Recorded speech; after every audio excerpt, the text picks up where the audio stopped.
Inilah detik-detik drone bawah laut Ukraina lumpuhkan kapal selam Rusia di pelabuhan Novorossiysk pada Senin 15 Desember 2025.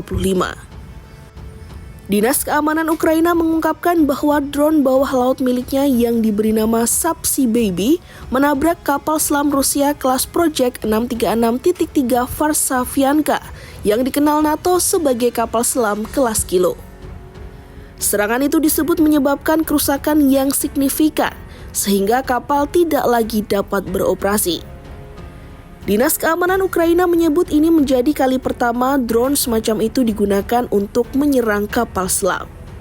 Kapal selam ini disebut dipersenjatai dengan 4 peluncur rudal jelajah kaliber, senjata yang kerap digunakan Rusia untuk melancarkan serangan jarak jauh ke wilayah Ukraina.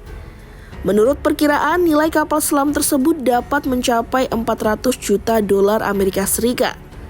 Dengan mempertimbangkan dampak sanksi internasional terhadap industri pertahanan Rusia, biaya pembangunan kapal pengganti disebut dapat melonjak hingga 500 juta dolar Amerika Serikat atau sekitar 8,33 triliun rupiah. Kapal selam itu diketahui tetap berlabuh di Novorossiysk setelah sebelumnya armada Laut Hitam Rusia terpaksa meninggalkan Teluk Sevastopol di Crimea. Hal ini terjadi menyusul serangkaian serangan pesawat nirawak Ukraina yang menargetkan fasilitas militer Rusia di kawasan tersebut.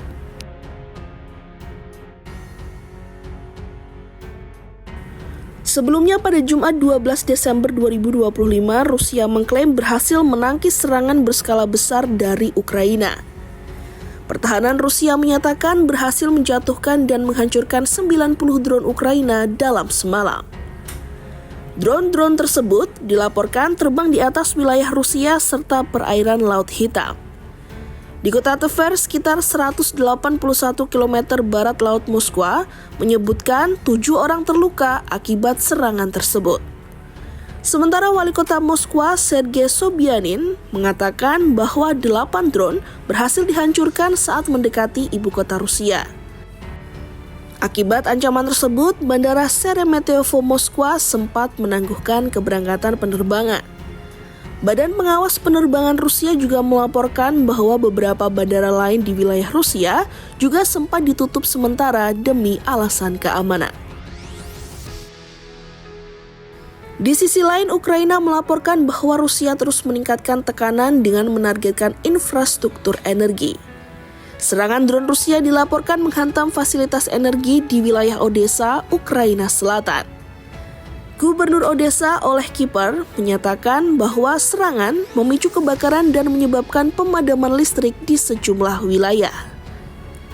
Perusahaan listrik terbesar Ukraina, DTEK, mengonfirmasi bahwa 1 gardu induk serta fasilitas energi lain milik perusahaan berbeda mengalami kerusakan akibat serangan.